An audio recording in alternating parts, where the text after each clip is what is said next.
kayong traumatic experience na pumiglas at hinahanap ng mga pulis. Yun ang totoong nangyari, Sir. Mr. Chair. Thank you. Go ahead, Senator Risa. Go ahead. Matay, Mr. Chair.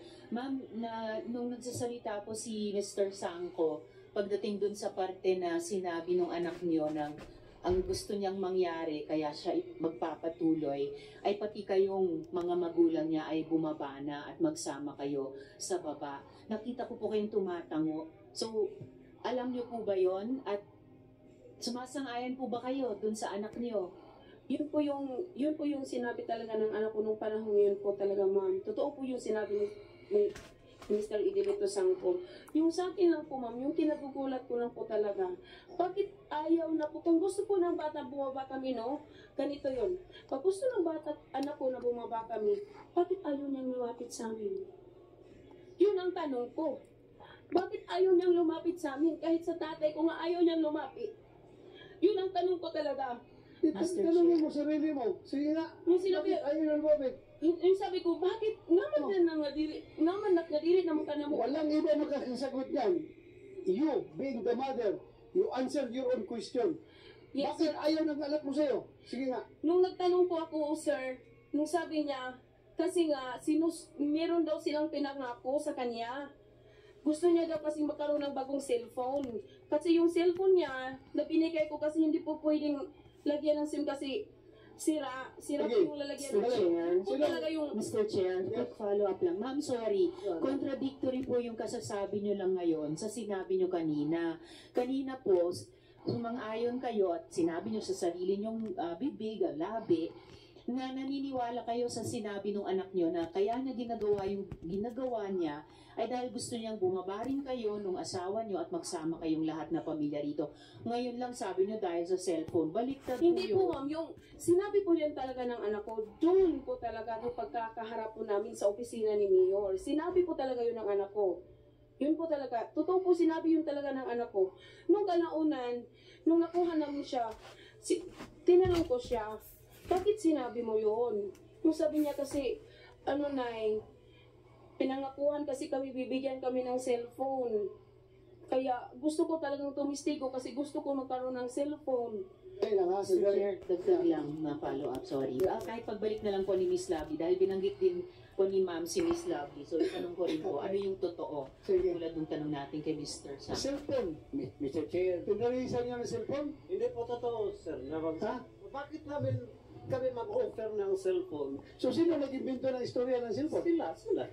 Kasi yung anak naman nila, niya, ang nagboluntaryo na mag-testify. Sinabihan pa nga namin, kung talagang gusto mo sumama sa parents mo, wala talagang problema ang LGO. Ayaw talaga niyang babalik.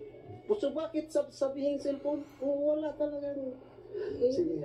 Alam mo, Mrs. Pebelen Cobilianis, Yes po, sir. ako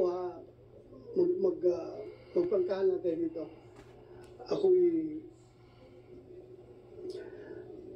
between kahit sino man, kahit sino, walang iba para sa akin, walang iba dapat mag-alaga ng kanyang anak kundi yung mother.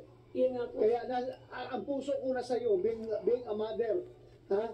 Pero naman sana, makiusap na rin ako sa'yo na magsabi tayo na totoo dito, ha? Huwag tayo mag-invento ng istorya dahil ang puso ko talaga na sa'yo, being the mother. Kahit saan kayo pupunta, magsama kayo sa anak mo, wala akong problema dyan kasi anak mo yan. Pero magsabi na tayo ng totoo para maganda ang resulta ng investigasyon natin dito, ha? Yun po talaga, hindi naman po ako nagsabi nung anak ko naman po yung nagsabi. Siya nagsabi. Oo. Yun sabi niya. Kasi, hindi ko naman po mahal na mahal ko po talaga yung anak ko. Sino pa po naman yung inang gustong ipapwersa yung anak mo? Sino pa po naman po yung inang gustong saktan ng anak mo? Wala naman po sigurong inang gustong malakit sa kanyang anak. Bakit ma'am, meron po bang nagpapwersa sa anak nyo or meron po bang nananakit sa anak nyo? Yung sabi po kasi ni Sir, pinipwersa daw yung sa nanay ko, yung nanay ko mahal na mahal ko yung mga anak ko. Sige po ma'am. Pero Mr. Chair, follow up din lang kay ma'am. Miss Lovely, binanggit ang pangalan niyo kanina. So ano ba yung totoong pangyayari mula sa perspektiba niyo? Ay, hindi po yung totoo na binalik-balikan ko yung anak niya. Kasi po nung nalaman ko po na yung nangyari sa kasama namin ni Randolph po, Balbarino at ni Ate Jackie na yung spouse na ay ipinaris ni Senyor Aguila. Doon ko po narealize sarili ko na ilan pa pong pamilya ang mawawasak. Kasi based in my experience po at Senator, yung nakakatandang kapatid ko po ikinasal forcefully doon ni Senyor Aguila at ginawa niyang staff ng Agnos. Kaya yun po yung parang naging trigger sa akin. Ayaw ko nang maulit. Ayaw ko nang may ibang anak na naman ang makakaranas. Kasi yung dalawang anak na nakakatandang kapatid ko, 9 years old, iniwan niya doon sa Socorro, sa Katagpo. Lumaki silang walang ama. Nung bumaaba ako, tinanong nila, bakit hindi mo tita dinala yung ama namin? Hindi na namin siya nakita. So hindi po yung totoo. Nag-usap kami ng mother niya about sa pagpatawag ng mga witness na galing sa kapihan. Yung LGO, sabi ko, a-attend ako ngayong April 19 na. Sabi niya sa akin, anong meeting na? Pinapatawag yung galing dun sa kapihan, kung sino lang yung gusto pumunta. Sabi niya, galing din ako sa kapihan. Na-shock pa nga ako kasi hindi ko siya talaga, nandun siya, pumunta siya dun kasi makaba na yung buhok niya. Sabi ko, doon ka pala galing sa kapihan, ilang taon ka nun? Hindi lang ako umabot ng taon. Yung ko, kisa may bata dito no? Tapos, sino yung anak mo? Si Fibilin daw, may ako siyang tumakas dalawa. Mr. Roberto. If I may, Mr. Chair. Sandali lang ha. I would like to inform you that we are after your welfare. If you feel dizzy, you feel your health is failing, huwag ka mag-hesitate na sabihan yung Sergeant at Arms, yung USA, na pupunta ka sa clinic. O gusto mo na pupunta sa clinic ngayon? Yes, before I pass out, sir, Your Honor, please allow me to say something. Sige, go ahead. I'd like to thank the Committee on Public Order of the Senate for calling us here to ventilate the issues being charged against us. Actually, I was not, initially I was not inclined to come because, as I said, I am already 80 years old, and 82 years old, and then I am suffering from several maintenance, several illness. Meron pa akong BP for the last 40 years. Hypertension, meron din akong kidney trouble. At lalo na po, maski ngayon, Mr. Chair, hindi ko kayo mabisto kasi may katarak ako, I'm scheduled for operation next month. Pero pinilit ko magpunta rito para po as compliance ng order ng Senado. Pero masabi ko lang po, actually, I am deeply frustrated and hurt on really what happened because I did not expect those allegations will come out when in fact we were just doing the best for our children, especially on cultural development. Kaya po kung sakali po kung ano man po ang mangyari sa akin po, ang masabi ko lamang po, thank you very much for this opportunity. But I will always pray that I will begin enough time so that I can continue defending my honor, my integrity of my family and the whole association. I know my end is near, but I still pray that God will give me a longer life to prove to all and sundry that what we were doing were for the good of everybody. Doon lang po sa amin na makita ninyo ang tunay na bayanihan as a way of life. Doon lang po kami nagbibigayan for the last many years. That's why we executed many programs. But contrary to what we have been seeing, we are just very sorry, Mr. Chair and honorable members of this body, that during the deliberation, parang sila lang po ang pinakinggan. Marami kaming gustong magsalita. And then, and most of all is, wala kaming pira na pagpunta rito. Nag-utang po kami. ang mga abogado namin, sila lang I ang would like to, nag-impisa to kanina. respond right away, na sinabi mo, sila lang pinapasalita namin. You're given enough time. At sabi ko pa nga, kanina pa, sinasabi ko sa iyo, I will give you all the time.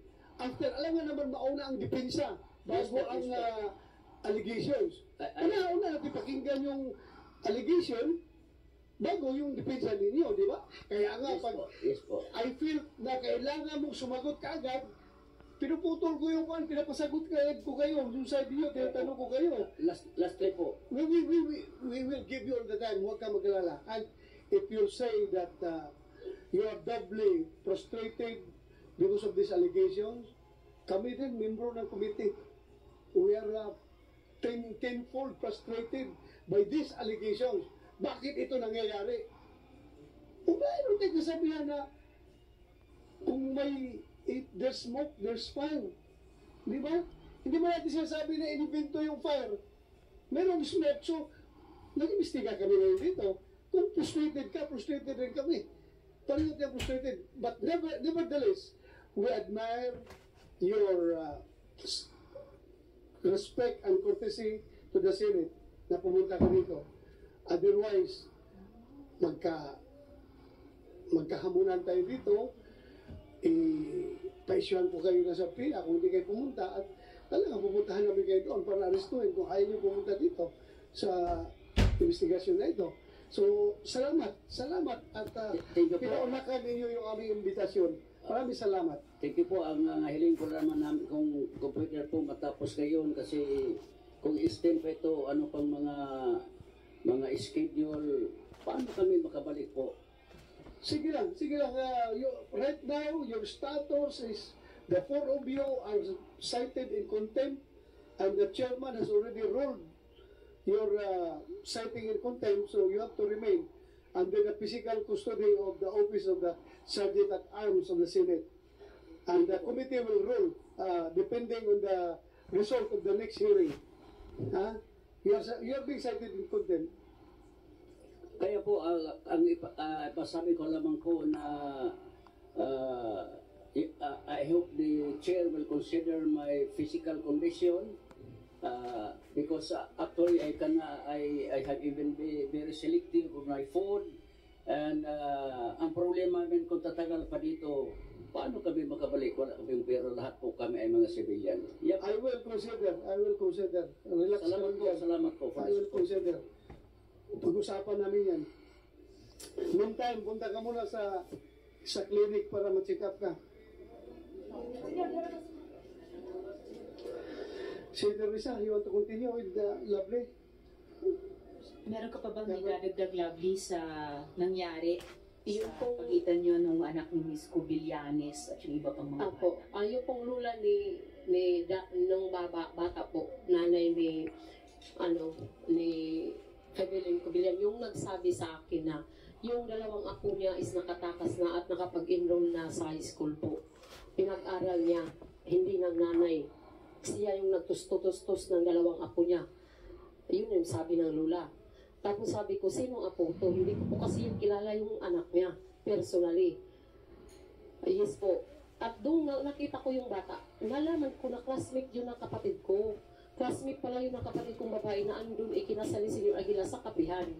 Doon ko nalaman at nakita, ikaw yung classmate ng kapatid ko. Sabi niya, ate ko, ilang taon ka doon noon sa kapihan? Bago lang akong bumaba ate. Sinabi ko sa kanya, willing ka bang magsalita doon sa conference na ginagawa ng NGO Task Force? Sabi niya, oo ate, tawagan mo lang ako kapag magsisimula na. Kaya nung simula na yung investigation, yung pagpatawag sa amin ng NGO, tinawagan ko. Kung willing kang pumunta dito, kung ayaw mo, huwag kang pumunta. Pero nung simula na po yung conference po, pagtatanong ng NGO, mga hapon na yun, dumating siya. Yun po ako, sabi ko, willing talaga to kasi dumating. Tapos nung pumunta yung NBI May 4, hindi ko talaga siya tinawagan. Siya yung mismo pumunta nila Jane kung nasaan na sila kasi pupunta siya at magwi-witness siya. Yun po. Once ko lang po siyang nakausap. Yun ang totoo. At nung pumunta siya nung May 6, nang umiyak siya, nandun po ako doon kasi in custody na po kami ng LGU kasi humingi po kami tulong ng LGU kasi ako po, wala po kaming bahay, sir, na ano po, kasi inaharas na ako ng pamilya ni Fidelin. Ano po, pinupukpok yung dingding, pinagsasalitaan kami ng masama kasi pinilit ko daw yung apo niya, hindi na makikinig sa kanya. Yung mga anak ko natatakot po, ayaw nang lumabas ng bahay kasi hinaharas po kami na pamilya nila. So, ayun po, humingi ako ng tulong sa LGU na ayaw ko nang maging kapitbahay yung ina niya kasi ako yung inaaway. Hindi ko naman pinipilit yung anak niya na tumistigo. Ang reason pala po, nung pumunta na ako dun sa ng safe house, sabi ng apo niya, nung bata, na pinapagalitan siya ng lula niya kasi gusto daw ng lolo niya na i-recount yung witness niya, yung affidavit niya kasi nagalit yung mama niya nung malaman na kasali siya sa mga witness. Yun po ang nangyari, Senator. Kaya yung lula niya, yung tita niya, kapatid ni Fidelin, pumunta ng safe house. Kinuha si Dana, hindi, inasak po talaga kami kasi nung unang katok niya, sabi niya, nasan si Dana? Sabi ko, nasa taas. Hindi naman siya galit. Tapos sinabihan ko yung kasama namin na, pababain si Dana, nandito yung tita niya, kakausapin na siya. Tapos, bumaba siya. Pag open pa lang po ng door, sinampal siya ng tita niya. May video po kami. Umiyak yung bata, tapos ilang hakbang po pa atras sa tita niya kasi natakot na yung bata. Doon yung bata umiyak at hindi na sumama kasi natatakot siyang saktan kapag hindi niya i-recount yung witness niya, yung affidavit niya sa NBI. Yung pong totoong nangyari po, attorney. Senator, sorry po. Okay, salamat kayo, Miss Lovely.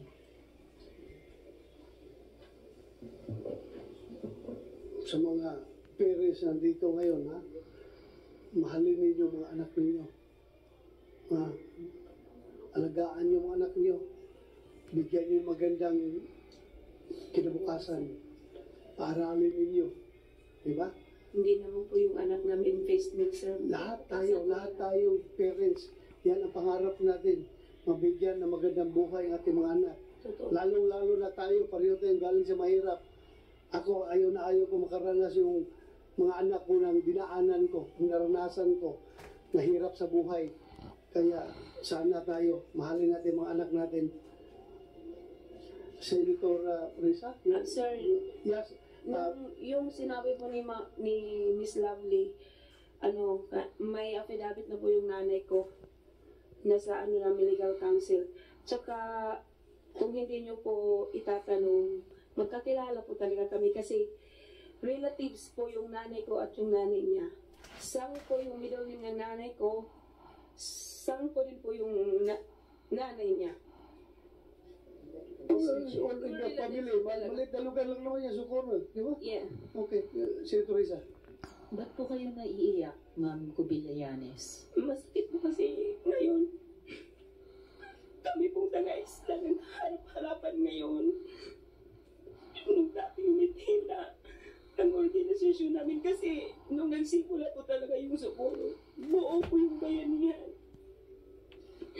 Masakit lang po talaga isipin na kahit siya kamag-anak ko, malayong kamag-anak nga lang, yung si Mayor, Sir Titing sabi ko, si Sir Atty. Dan, kami po ngayon ang harapan. Kaya nga po, Mr. Po Chair, talaga masakit po talaga. opo, naintindihan ko po yun. Siguro, napakaraming issue ang lumabas ngayong maghapon so far and baka matagal pa bago ma-resolve. Pero siguro kung umabot sa ganito, palagay ko lang ay dahil din yung pinaka-vulnerable, pinaka-precious na mga miyembro ng sa kapihan sa SBSI ang nasaktan, yung mga bata. Palagay ko walang komunidad na pwedeng hindi mahati o hindi mag-away-away kapag yung mga bata na ang hindi na po proteksyonan. So baka sa kanila rin po yung simula nung yung pagtigil ng pag-iyak ng lahat kung gawin natin yung tama alang-alang sa kanila. Yun iwan ko na lang doon po sa inyo, Ms. Cubillayanes. Mr. Chair, yung pending ko na lang sa DSWD, ma'am, nandun po kasi kayo sa social prep kanina. Yung huling follow-up question ko na lang kung kapag po napatunayan ng victim survivors of human trafficking, yung mga bata at pati mga magulang nila, meron po ba silang maaasahang rehabilitation at reintegration programs mula po sa DSWD? You can answer. Yes, Mr. Chair, Madam Senator, tama po, may provide na assistance ang DSWD under our rehabilitation program. Kabilang po dyan, of course, yung isinasalwa natin na psychosocial interventions, educational assistance, and other interventions that may be appropriate based on the conduct of the case management by our social workers. Salamat po, Asik Dumlao. Mr. Chair, may input din po mula sa Municipal DSWD ng Socorro. Yes, go ahead, DSWD, Socorro. Yes, Ay, salamat. you have the floor. Magandang hapon po, Senator Hontiveros and Senator De La Rosa. Ako po si Chen Sen Dizon, the Local Social Welfare and Development of Socorro, Surigao del Norte. I would like to clarify po doon sa unang bata po na nabalik nang dahil po sa habeas corpus. Ang atin pong opisina, nag-file po tayo ng involuntary commitment. Hindi naman po 2 buwan bago natin tinake custody yung bata. Siguro, maybe, initially kasi may 2 bata tayong kinustody noong April 26. Tapos, yung 4 na babae noong May 4. Tapos, na-file po natin yung voluntary petition for involuntary commitment noong May 30 po. So, bago po natin pinile yung petition for IC, base po yun sa nung na-finalize na po yung final na kaso ng NBI po nung investigation nila sa mga witnesses po sa Socorro. So, yun, nung may order ang korte na, kasi nag-file nung sa kabila ng habeas corpus na ang respondent, yung task force namin, yung spokesperson, saka yung sila Lovely, nagpunta ako sa korte to assist the child kasi po nasa custody na po ng LSWDO yung bata. So nangyari doon po, kinausap ng judge ang bata doon sa chamber room po, tapos talaga pong ayaw ng bata na sumama sa mga magulang. Pinakausap pa ng judge yung bata sa yung mga magulang doon sa chamber room, pero ayaw pa rin po ng bata. Umiiyak po ang bata doon po sa korte. Pero after few days, kasi may instruction na magbigay ng memoranda yung bawat side sa kaso. So, ayun, lumabas yung desisyon ng judge na may order na dumating sa ating opisina to peacefully, to immediately turn over peacefully the child to her parents po in Kapihan. So, under contempt po yun. So, ayun po, dahil na-pressure po tayo sa order at saka po sa council nila, kaya po tinurn over natin yung bata. Wala ka talaga magawa doon. Court order. Yes po. Sumunod tayo sa order ng korte. Yes po, Senator. Kaya ayun po, kahit ayaw ng bata na bumalik, talagang umiiyak po talaga siya.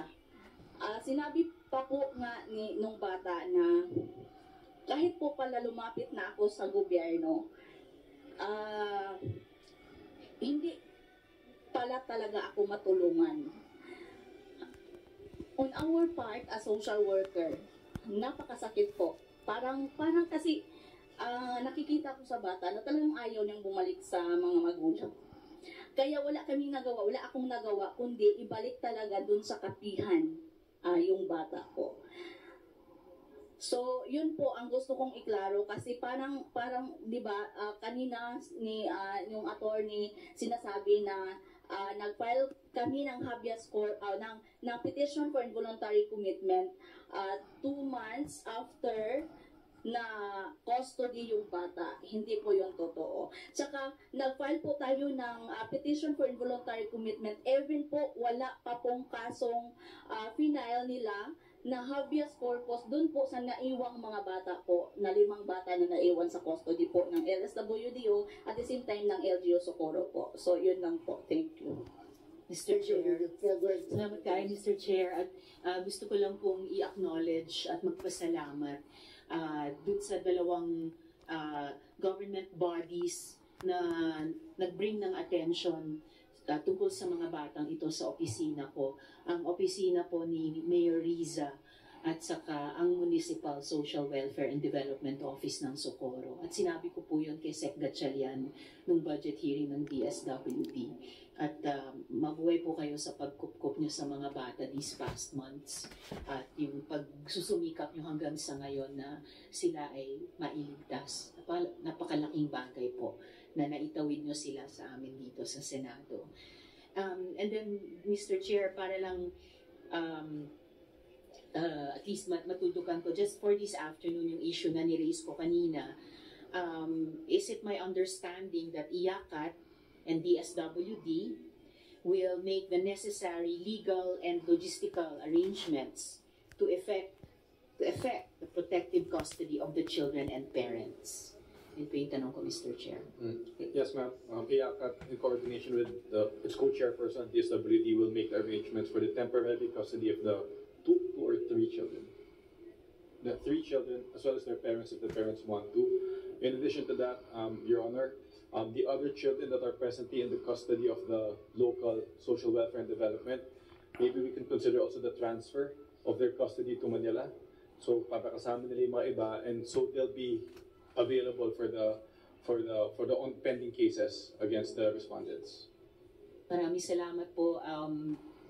Pending the appropriate coordination among the different bodies and the levels of government, I do appreciate yung proactiveness ng IACAT. And ma'am, tama po ba yung sinabi ng IACAT on behalf also of DSWD? Tama po ba yung understanding ko, ma'am? Mr. Chair, that's affirmative po. Thank you very much po. Maraming salamat, Mr. Chair. Thank you, Senator Risa. Before we suspend, I would like to give the floor to sa grupo nyo, Jeren. So, sino gusto magsalita? We are willing to listen. Para we give you the floor. Magsalita kayo. Kung sabihin nyo, sila lang pinapasalita namin, tapos kayo, hindi kayo pinagbigyan. Sino gusto magsalita sa inyo? Before magsalita, habang hindi pa kayo napag-decide, Tisa. Sino yung Tisa dito? Tisa, anong Tisa, Jo? Tourism. Meron taga-Tisa dito? Yes, this one.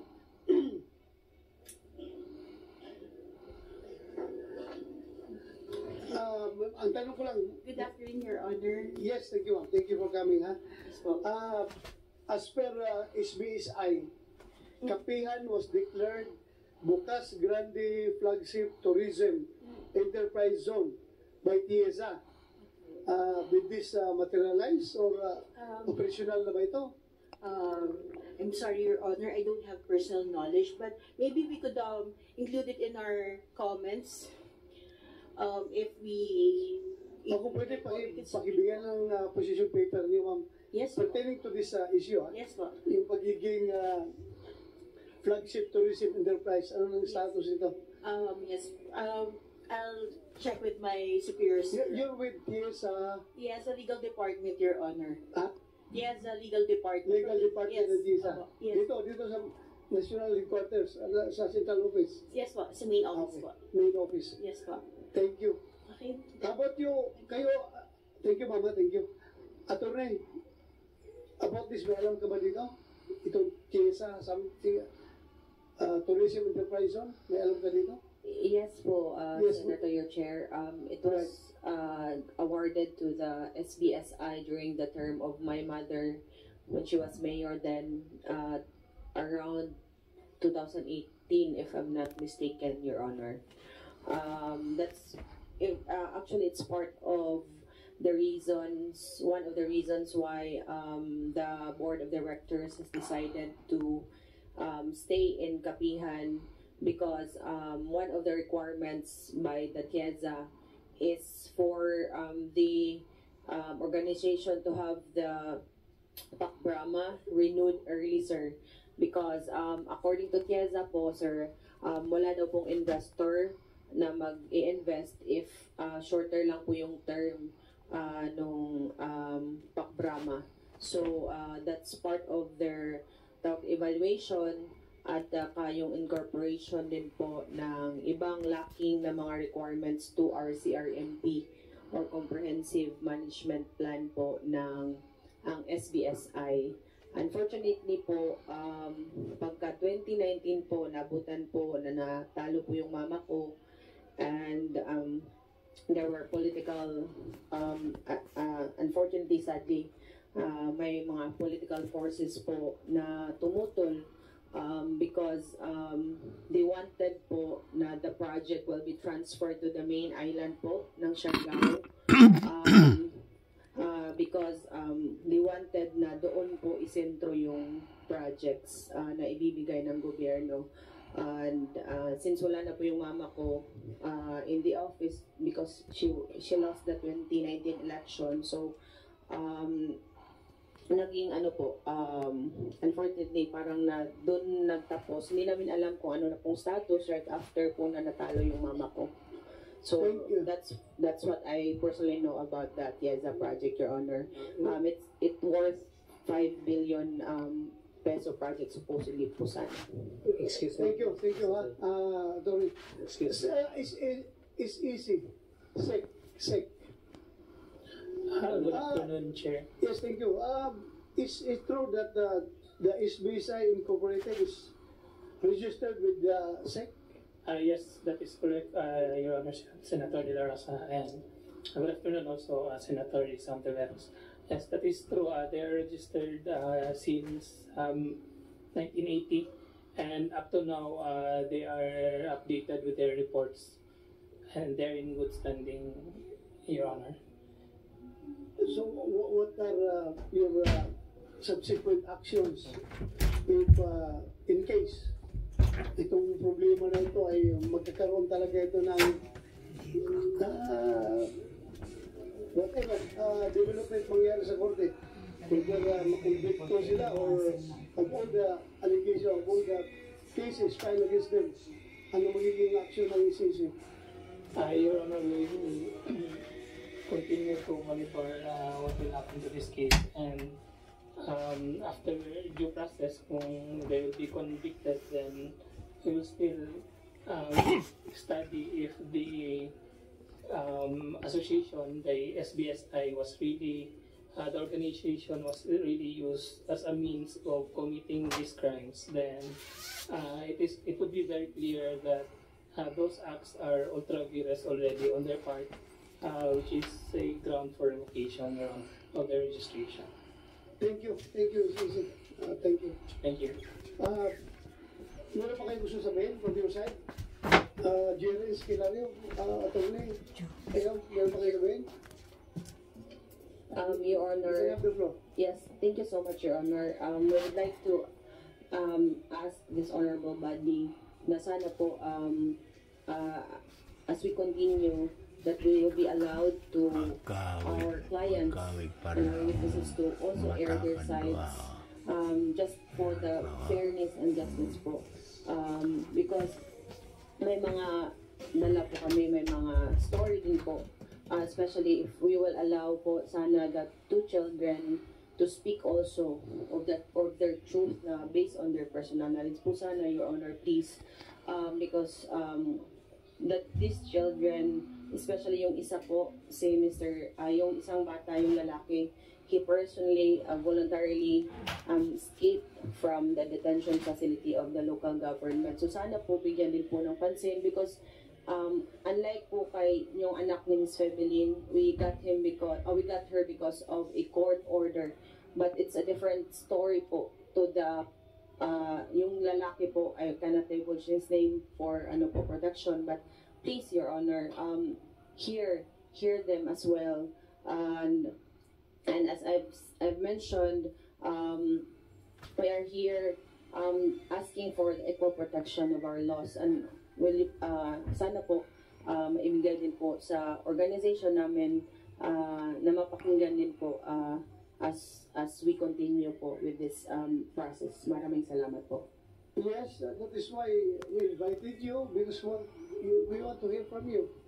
And problema lang, in as much as I would like to allow your minors to speak, but we are covered by laws na kailangan munang i-determine ng DSWD yung fitness nila to be presented as resource persons dito sa hearing na ito.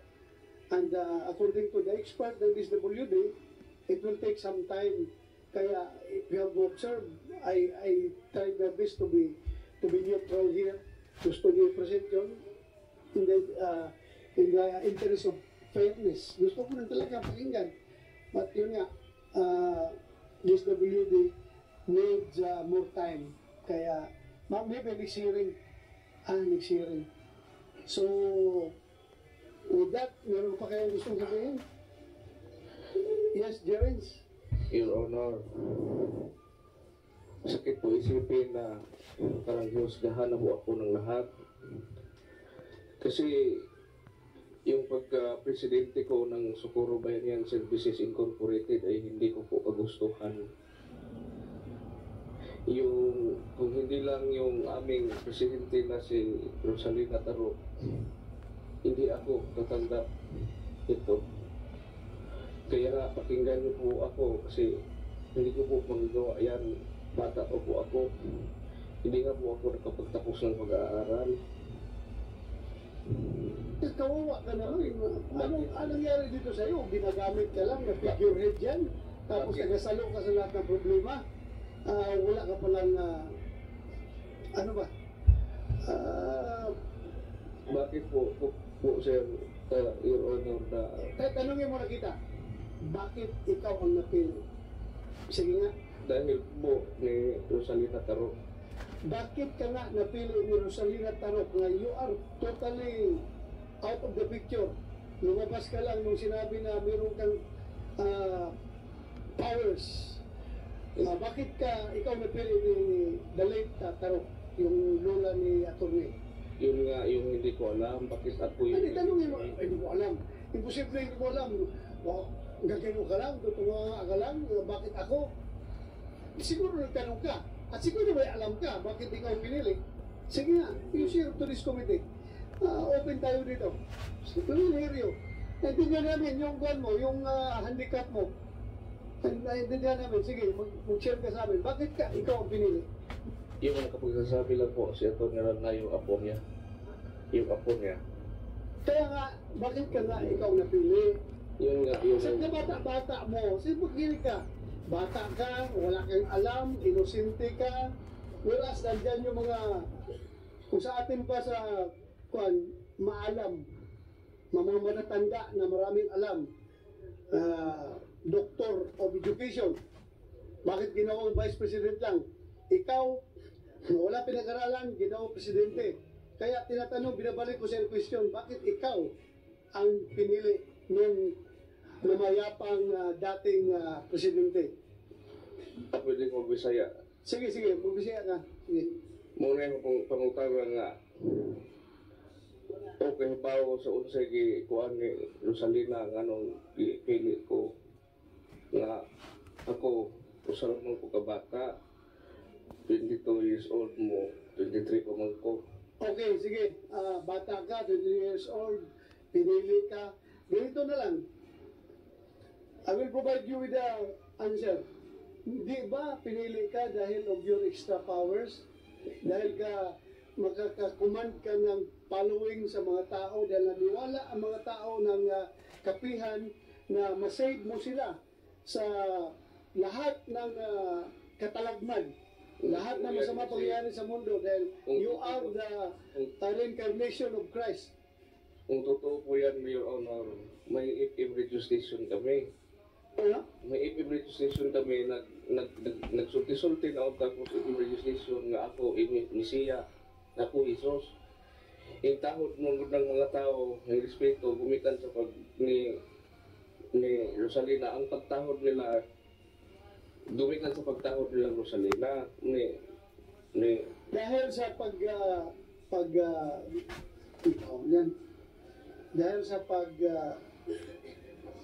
dahil sa respeto nila kay Rosalina, yung mga tao, ikaw ang binoto, ikaw ang pinili, dahil ikaw ang gusto ni Rosalina. Yun lang. Yun yung nahaong na yung naiwaan yung honor nga si Rosalina nagkuhan ngani maglisod pa kong dawat at nga katungrangan yung honor kay usap ako kabatan noon tinatawag ka nga nila na Haring Agila. Tanungin kita, bakit ka tinatawag na Haring Agila? Dili, uya ko tawagan nga Haring Agila, uya ko tawagan na yung honor. Waya. Ang tawag nila yung honor is Senyor Aguila. Senyor Aguila, sige. Bakit ka tinawag na Senyor Aguila? Kasi yung Senyor Aguila is screen name na is Askam Music. Composer, nag-compose ako ng kanta. Composer ka, Senyor Aguila ang tawag sa'yo. So walang relasyon yan sa paniniwala ng mga tao ng kapihan na ikaw ay tawag ito second coming of Santo Niño o ikaw ay makakagamot ng may sakit. Hindi, wala po kinalaman yan po. Yung talento ko, binigay po yan ng Panginoon. Anong talento na yan? Yung pag-music. Music? Kumakanta ka? Opo, kumukompose. Compose. Mr. Chair? Yes, wait. Mr. Chair, Senyor Aguila, sino bang yung pumili sa iyo?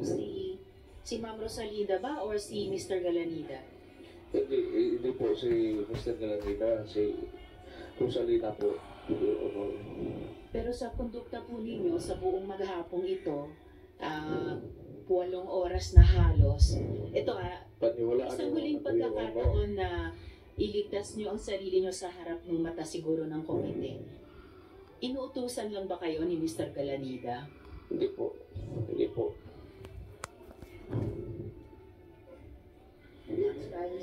Last chance.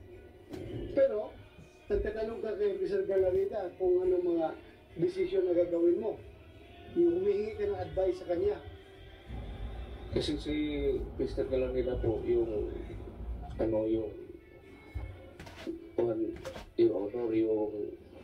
secretary nila noon na yung may alam sa kaya nga, ako nga hindi ako naniwala. Pansin nyo, kumukulog. Senyor Aguila, baka pati yung langit magsabi na po kayo ng totoo sa komiting ito. Kasi kanina, Mr. Chair, mayroong mga himala ng ibon, ng ulan. Ngayon po, kumukulog.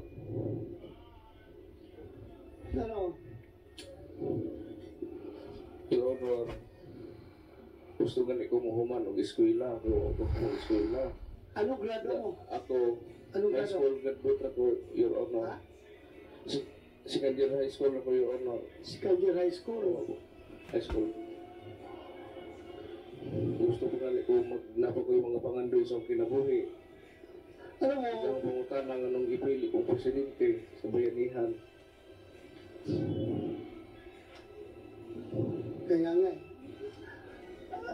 with the way you speak, hindi ko maniwala na you can manage SBSI composed of more or less almost 5,000 people, tapos ikaw ang leader.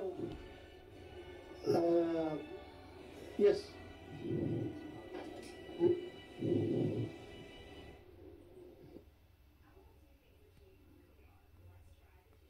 Ito, Juan, anong tawag sa'yo? Haring Agila? O Senyor Agila?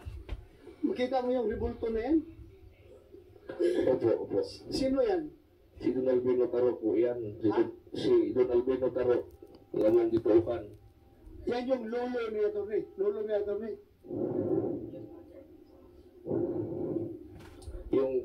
nga doon magituhan sa tibuok siguro. Yung founder, we don't have any issue with him.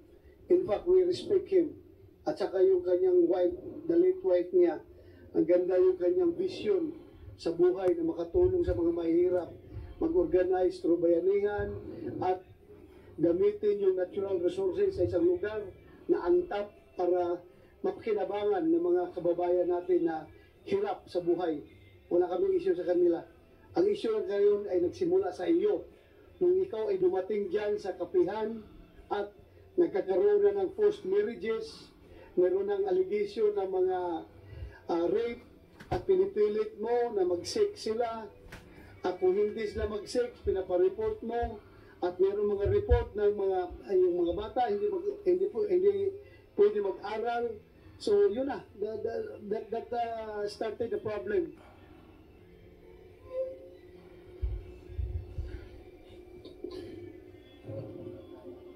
Your Honor, sa tinod nga niya, Your Honor, kung nagpailam kong santo ninyo, dili may mo atong sipo maghalad sa santo ninyo dito, pag sinulog may mapilmig sinulog sa mga kabataan dito, o naaras kapihan ang santo ninyo. Sige, hindi ka santo ninyo, pero yung nagpapakasal sa mga bata, kinakasal ko yung mga bata. Pero kaya na unahin mo, Your Honor, unsa may yung ika, unsa may yung kamagkaagan, 23 anyos pa ko, 22 anyos pa ko. Unsa pang boy, ano naman ang dahilan itong mga bata na magsinungaling? Please enlighten us. Bakit yung mga bata na yun magsinungaling? Minut edad yan, mas matanda ka. You are 20? Ano ka? 22 years old. 20? 22 years old. 22 years old. Ito mga bata, 12, 14, 16. Pinakamatanda sa 18. Pero walang 18 doon. 14 lang, puro minor edad yun. Bakit sila magsinungaling at magsabi, ano mo ba, hindi po, babae yun. The last na pwede sabihin ng isang babae na bata na minor edad na sila ay ginalaw yung kanila pagkababae. At pinilit sila na makipag-sex sa lalaki na pinapakasal mo sa kanila. Babae, Pilipino tayo, mahihain tayo, ayaw natin na aminin niya sa publiko. Pero yung bata ngayon nagsabi, labag sa kalooban nila yun, umiiyak na rin sa salita yung bata dahil bata, tapos involving yung kanila pagkababae na ginalaw.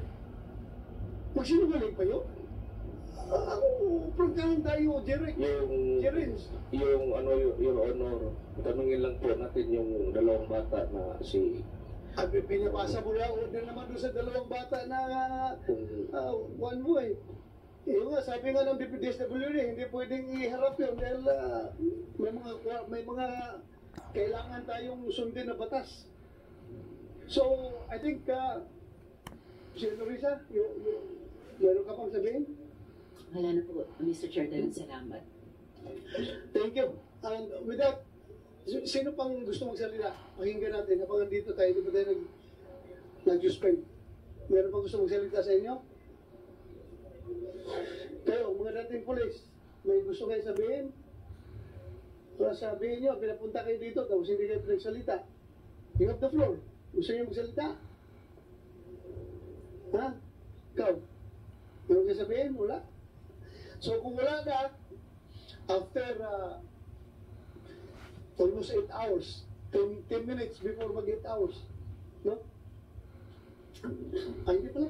Mas maybe 10 start eh. O 8 hours, mahigit na.